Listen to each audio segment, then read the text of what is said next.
13 on ylittänyt esteet ilman virheitä ja saapunut maaliin. Nyt on mennyt vähän yli puoli minuuttia. Adaukaa. Älä nyt anna sen Pekkan pelleille.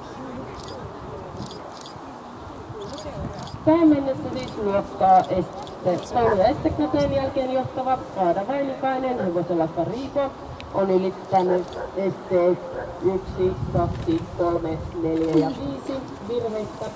Mene ukkeita. Kyllä kerkee, nyt on mennyt minuutti. Nyt on mennyt vasta minuutti.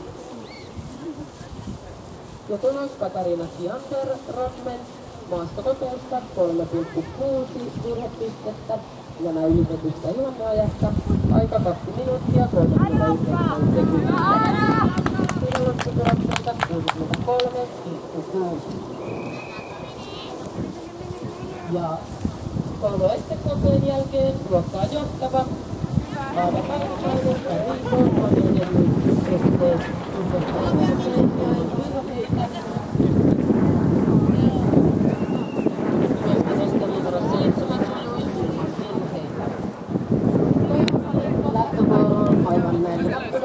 Kati Anttila, hevosella Clio, Vaarviikin ratsastajista.